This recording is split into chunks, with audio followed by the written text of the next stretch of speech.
Lightning like Steve McQueen. I'm in the fast lane when the light turns green. And I built tough, I ain't nothing but grit. Cause I made rugged blood, sweat, and spit.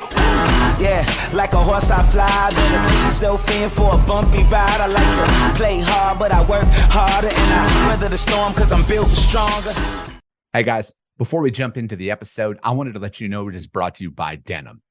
As a business owner myself, I personally know the importance of financial stability and preserving cash flow to help navigate through any freight market.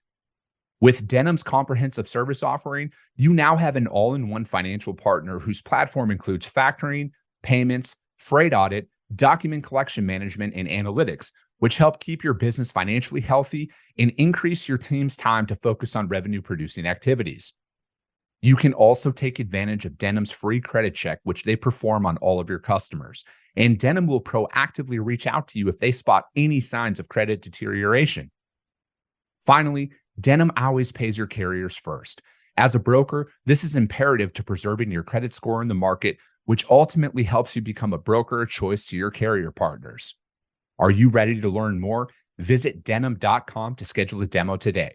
Just do me a favor and let them know that the Freight Coach sent you. This episode is brought to you by SPI Logistics, the premier freight agent logistics firm in North America. For over 40 years, SPI has been diligently building the most successful freight agent network to provide first-class relationships for our shippers, receivers, and carrier partners. We are more than another transportation network. We are a dedicated team of professionals united by one singular purpose, and that is to expedite our agents' success.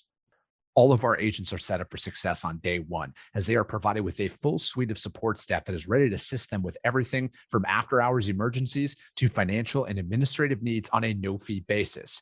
This way, you can focus on continuing to grow your business. There is no financial risk to start, and you have the ability to earn up to 75% in commissions. If you are looking to take control of your financial future and build your business with the backing of one of the most successful logistics firms in North America, visit www.spi3pl.com to learn more. Do me a favor and let them know that the Freight Coach sent you. What is up, ladies and gentlemen? We are back. We are live. It is the Freight Coach Podcast, the top podcast in transportation, coming to you guys every single weekday, 8:30 a.m. Pacific, 10:30 Central, to break down some industry headlines. But most importantly, provide some actual insight into what you can do with all of this information. We're actually not talking about freight today. I have an organization. It's funny. My literal sister is going to be on the show here. I didn't even know that she was going to be a part of this today, but she's involved with an organization called Have a Heart. And if you guys have been following this show for a while, you guys know that I like to bring on organizations that I personally hold near and dear to my heart, and highlight some of these companies out there, organizations, and what, where you can reach out to if you guys want to donate money, or if you guys want to be a part of a cause that's out there. I recently had Convoy of Hope on the show, to help out with some of the storm areas down there in Florida and everything else. And, I've had the Make-A-Wish Foundation on this show as well. And, I like to bring these on every once in a while to kind of change things up, right? And to also put things into perspective for a lot of us who think we are having a hard day out there, and that's not always the case. So with that being said, I am going to bring up Wanda and Lindsay, my sister Lindsay, from Have a Heart, to talk about their phenomenal organization. So thank you guys so much for joining. Yeah, hi. I'm going to try and not make fun of my sister this whole time, but no, we'll keep. I make fun of her every day, so I got you covered there. Oh, that is perfect. So Wanda, what is Have a Heart? What is the organization, and what are you guys out there doing for individuals? So we're an adult daycare center, or a day center for individuals with physical and developmental disabilities. Mm-hmm. So we're located in River Falls, Wisconsin, on a farm type area. And yeah, so we are open 8 to 4 every day, or Monday through Friday. And then every other Saturday we do a respite program to give caretakers a little break for that. So what does that service look like for individuals out there? Is this something that, it's just varying degrees of, I love what you guys have on your guys' website, the lowercase DIS, uppercase ability, and it's one of those things that, you know, is there a certain, you know, like group of individual that you guys care for the most, like from an age range, or is this something from essentially like 18 to, you know, into the elderly years? Yep. So it's 18 and over. But most of our clients average in the range of like in their early 30s. We do have one that is 20, 20. And then during respite, we've had an individual that was 53. I think Amy was 53. Yep. So all the way different age ranges. And I know in the past, I've only been with them since March, but Lindsay's been here for a year now, and they've had clients that have been a little older, I believe. Yeah. Right. So Yeah. Lindsay, are you guys organizing like transportation for them and kind of helping them throughout their day-to-day lives, or is this something that you know, you guys kind of bring them there, get them in a group environment, and just kind of have them be around other individuals as opposed to being isolated, you know, potentially by themselves in their own home and stuff like that? Yep. So we do provide transportation. I actually start my day after I drop my kids off and immediately pick up one of the participants who lives by me. And then we go on and pick up the rest of the participants. And then we get here and then we start our day. So yeah, it's instead of them being at home and then with their parents or on their own, if that's where they would be, they get to come here and then learn different skills that they can utilize outside of Have a Heart. And we go into the community and do things too. So what does that look like, Wanda, then for going under the community? Are you guys bringing them to, you know, local attractions, you know, because I know obviously being in Western Wisconsin, you know, dairy farms, everything else, are you guys going out and doing activities? And it's not just, you guys are out there having a milk cow. Yeah, so we go bowling. We went to the Twins game in the summer. That was a fantastic day. We go to the like corn mazes, and today we're gonna go to Culver's and have lunch.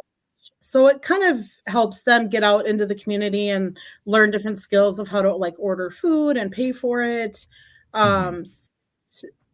In an outside environment with other people, you know, kind of behaviors and stuff like that. Bowling, parks. What am I missing? So I was gonna say a lot of it is, you know, getting them involved in society, right? Like you were saying, like having them go out there, order their own lunch, and you know, and just be around it.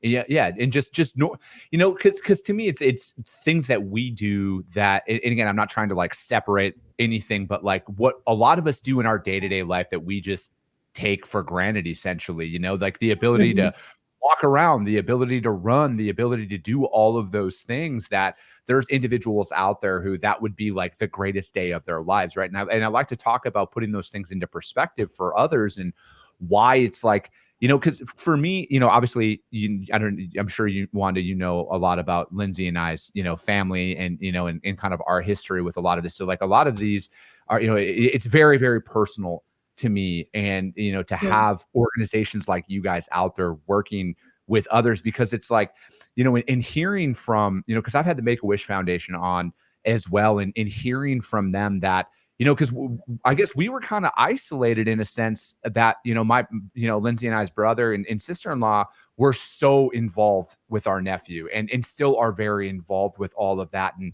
that's not always the case, right? So it was in a lot of the discussions that I've had out there is that was almost an anomaly. Like it was almost a rarity to have a family and a group of individuals who were that involved in our nephew's life like that. And I think like with what you guys are doing to give that, you know, that sense of, you know, I don't want to even call it normalcy, but like that sense of community, that sense of belonging, of, you know, a place that anybody can look forward to going to every single day. So where, you know, the isolation is not a real thing. Right. Some of our participants refer to it as school, and then some refer to it as their job. So Lindsay started doing Lindsay and Millie started doing where they each have like a chore or a life skill that she's implementing. So every day they're going to do something like clean the windows or sweep or load the dishwasher. They also started a snack club. So every Wednesday, one participant will get to go into the kitchen with a staff member and then make a snack and then serve it to their friends. So it's just learning those kind of things. The little things like stirring batter in a bowl and putting something in the oven or loading towels in the washing machine, different things like that. So yeah. What is your guys's, as an organization, what are some of your guys' biggest challenges out there? Is it the consistent funding of things? Is it, the ability to have, have facilities who are welcoming to, having your group show up and stuff like that? Like kind of walk through some of those from your position, Wanda. What are some of the biggest obstacles and challenges that you guys go through on a day-to-day basis?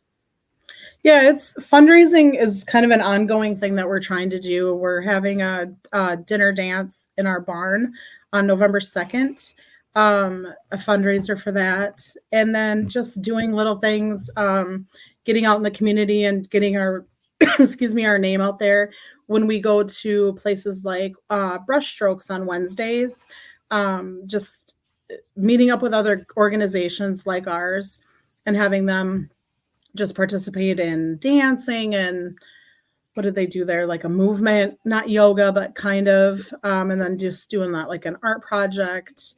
What else was I gonna? I had something on my mind I was gonna say, but yeah, it's just one thing I've noticed too is that there are quite a few places that are not like wheelchair accessible or friendly. And you don't really realize that until you are pushing someone in a wheelchair or watching them. And you have to like have other people hold the doors open or lift their wheelchair up onto the sidewalk because there's no ramps and stuff like that. So that's been very eye-opening for me. No, I literally witnessed that last night. I was flying back home from Florida from a work trip, and I was laying over in Charlotte, and it was a very high grade ramp. And this individual, like, again, I stood next to him. I asked him, I'm like, hey, look, do you want me to stand next to you in just in case? Like, I don't want to step in and do it for you because, I don't like, he's a very able individual, but it was steep, right? And like, and I was kind of surprised that was like a wheelchair. I don't want to even call it a wheelchair ramp. It was just like a normal grade inside of the airport. A lot of us just walk up and down, but that guy, I mean, he looked like he was struggling to get up there. Right. And I could tell just seeing that. And I mean, and that is at a major airport in the United States. And if that is an area out there of concern, I could only imagine it's some of the smaller, regional places, especially in small town Wisconsin and in other areas out there. Mm-hmm. Yeah, it's kind of eye-opening and a little disappointing if I do say so, but I do understand that those door things that you put, the buttons you push and stuff, I know that's expensive to install and everything, but I don't know, just being more aware of that. No, and that's exactly it, right? It is about bringing awareness to a lot of things because for every individual out there, again, we don't think about this stuff, right? Because we just go about our day and we're not having to worry, like, how do I get up this? Again, we step up over a curb like it's, a normal occurrence, but that is a insurmountable obstacle to some individuals that are out there. And then especially if that, the wheelchair button for the door doesn't work, then what are they going to do? Are they going to sit outside? What's the weather like? Is it in the middle of winter in Wisconsin when that's happening? Is it in the dead heat of Arizona over the summer? Like those are, again, Right. It's like, it might be expensive, but like regardless, we as a society need to take that and bring a lot of that stuff to light, bring it to people's attention out there because, I'm trying not to go off on a tangent here about that stuff. That's okay. I could do that too because it kind of upsets me. But yeah. It is. It's extremely upsetting, right? It's extremely upsetting. And then, a lot of people walk past that, without notice and stuff like that. And, it's so. Hold on. My friend Robert here has a question for you guys. He says, where do your guys' clients live in the evening? Are they with their families in group homes? And then how is all of this funded? So all of our participants now that we currently have, they have parents that they live with, and guardians. And then they are, what was the other question? Oh, sorry. He was, he lives up in Canada, and Oh, there was like a kind of facility out there to reduce, homelessness and everything else that comes along with it. yeah. So it's funded through donations, and then just the participants coming through, Yeah. to have a heart and stuff, to submitting their billing. It's funded through Medicare and their IRIS and inclusive programs and stuff like that. So No, through the definitely. state. So, I Yep, mean, state is funded. there, any of your maybe is there any resources out there for an individual who might be homeless, right? Like, have you guys ever encountered anything like that? And are you guys working with other state agencies to get them shelter, kind of throughout the day? Or is that something that's not necessarily a part of what you guys might do? Not really a part of what we do. I did get a phone call a couple months ago from a guy who was concerned about his mother being homeless and thought that we were an organization that could help out there. I just had to tell him, we're a day program, and if things fall right for that, but otherwise we're not like a housing or anything. We used to have a group home. Yeah. That closed down, I believe, a couple years ago. Another program took that over. So some of our participants lived at the group home that we owned, and then they would come here during the day. Mm-hmm. We no longer have that group home, so we're just Yeah. Okay. 8 to 4. Yeah. Was that like just due to consolidation, or was it budgetary reasons, or what happened with that? If you don't mind me asking, of course. Yeah, I think it was budgetary. It was, I think it closed down during COVID, or was it open a couple years? Yeah, I think shortly after, maybe a year or two after. Yeah, I think COVID kind of had an impact on that too. And yeah. Okay. So how are you guys out there actively fundraising for your organization? Because I think it's one of those things. And when I had the Convoy of Hope on my show here recently, and they work with storm and disaster relief, and everything else, amongst other things. And it's the constant funding, because they're like ultimately like, hey, we have the resources for like food donations, food and stuff like that. But it's just about the funding to make sure everything's going right ultimately. So how do you guys attack fundraising like that, Wanda? Are you guys running drives? Is it something that, you guys have something on your website to kind of check out? How are you guys kind of getting your name out there? And again, like, this is also another reason why I love having organizations such as yourself come on this show, because press is expensive, and just even having any form of social media reach, to help you guys get your brand out there it's instrumental, ultimately, because there's not necessarily a marketing budget that goes along with some of the smaller organizations that are out there. Now, I know some of the larger ones have marketing budgets. You see them advertising on TV, but there's organizations such as yourself. So how do you guys attack fundraising? Is it going around to local businesses? Is it running drives? Are you guys partnering with other companies? How does that look? Well, we've done, we're pretty small town here, so we've done like meat raffles, and we've done we recently did a beanbag tournament with the Hudson Lions Club and the River Falls Lions Club. My husband is the president of the Hudson Lions Club. So we got together with them, and then the River Falls Legion hosted it. Had a beanbag tournament and a silent auction and a 50-50 raffle and stuff. So that was pretty good. The meat raffles we did. I know in the past they've tried to do like a garage sales and stuff. We're doing on November 2nd, we're gonna have a dinner dance. I mentioned that before, in our barn. Lindsay kind of spearheaded this, and it'll be fun for everybody. We're looking for people to buy up some tickets to sponsor participants to come. Those are $25 and $20. So $25 gets you a participant and their parent or guardian, dinner, dinner, drink, music, pictures, all of that. We've gotten the food has been donated or paid for.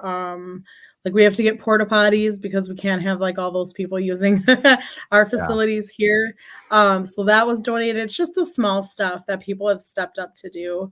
I don't know, Lindsay, if you want to talk more on it, but I think you pretty much covered. What else have we done for fundraising? We did the golf tournaments. Just sponsoring like golf holes to get our name, or a hole, I should say. Not multiple. Just to get our name out there. And then we did end up receiving some money towards that, since Wanda and we sat out there for I don't know, 5 or 6 hours at a hole at a golf in the humid 90-degree, not your 115-degree heat, but hot enough for us. So just keep trying to do that kind of stuff. Posters, flyers. We've reached, like we get involved with other community or with other businesses or organizations that kind of help, bring us all together and get the word out and stuff. So we're small town, so it takes a lot of effort. Yeah, absolutely. Right. And it's, when you're saying it's $25, for the participant and their guardian to come along with, how many of those donations are you guys looking for in total right now? Are you guys looking for 10, 20? Do you guys have a number already kind of laid out like that? Or are you just looking for, really anything helps, I know ultimately at the end of the day, but do you guys have a fundraising goal set up for this so we can get the audience here on the show, and then in the post episode of it, we can continue to post that stuff out there and help try and raise additional funds for you guys for this event? Because I know obviously I know a lot about this, and speaking with my sister here about having the adult prom and everything else, and it's an amazing event. Again, it's just getting dressed up and doing something is we might do it once a month, once a week, but this is like a very, very big deal. And I think that, the community to be able to, to step up and help with this. So do you guys have any fundraising goals set up for this event? We have a 100 ticket goal that we'd like to sell 100 tickets. So currently I think we are at 40-ish. Yeah, 40-ish. And I've reached out to like my friend group and family and stuff to sell some and stuff. So yeah, if we could reach that 100 goal, if we could sell like 25, 30, 40 more, that'd be great. You have 40 sold, and you guys have 40 sold, and you guys need 60 more then? Yeah. Is what you're saying? We'll see. Yep. Okay, sure. Perfect. So we need to raise $1,500 is what you're saying. Yeah. Ideally, ideally $1,500. All right. So this is what we are going to do. So how do they go and donate to this? Because I have a very loyal following, and a lot of them love to step up and help out. And I'm going to put some of this information out there on social media as well. So we're going to hit this goal. All right. This isn't we're going to hit this goal. 60 tickets, $25, $1,500. So how do they do this? Is just haveaheartinc.org, and then is there a specific donation link that you guys have created for this event? So on our Facebook page, Have a Heart Inc., I've created an event, and on that event page, there's a link to the tickets. Okay. And then on our website, there's a donation QR code that they can go to and do that. And in the memo of the donation, they can just put like Halloween dance or something like that. And our website is haveaheartinc.org/donate, which you have up there right now. Yep.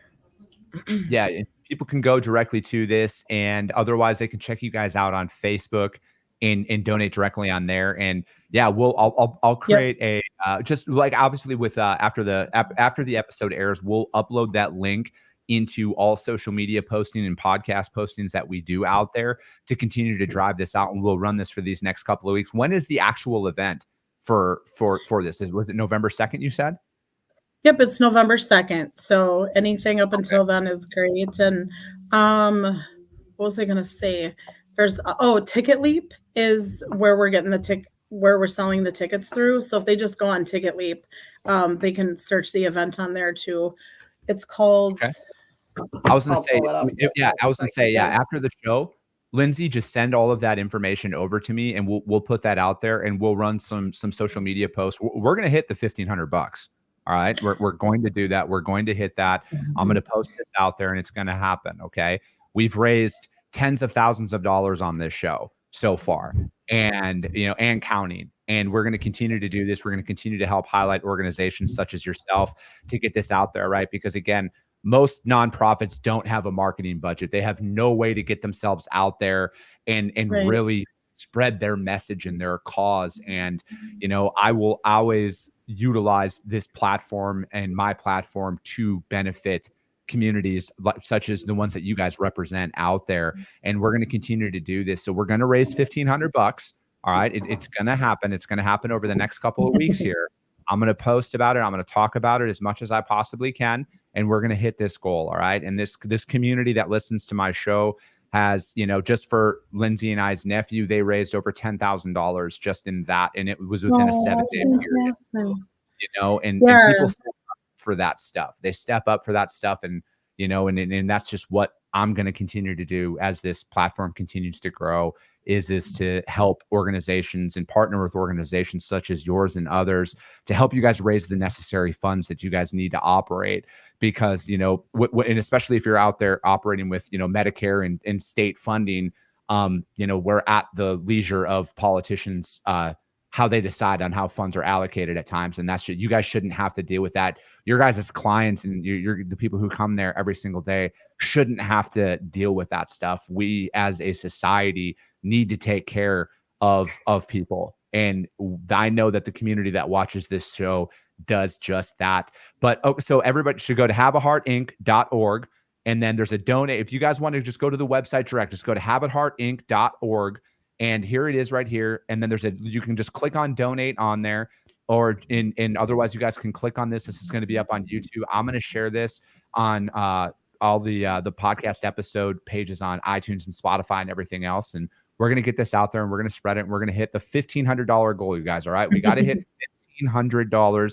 We're going to sell 60 more tickets for them. You can go there. You can donate $5, $25, whatever that looks like. Every dollar helps for these organizations. Just make sure you notate it is for the dance on the 2nd of November. Or what's the name of the event again? Just the Halloween dance is fine. Perfect. Yeah. The Halloween dance. The Monster Mash. There we go. Yeah. Make sure you put that out there, you guys, and do anything we can. We're going to hit this $1,500 goal out here, you guys. But Wanda, Lindsay, thank you so much for joining me today. Yes, thank you so much. Yeah, no, absolutely, you guys. I really appreciate the time, and I'm surprised my sister and I didn't even get after each other like we're bickering siblings. Or anything. I can be professional when I'm on the clock. Yeah. You guys only knew Lindsay. No, just kidding. All right, you guys, but that's going to be it for today. We will be back on Monday. As always, if you guys got value out of the show, subscribe to it, share it out there. But most importantly, you guys go to Have a Heart and donate. haveaheartinc.org and donate for this event, you guys. I appreciate you guys. I love you guys, and we'll be talking to you soon.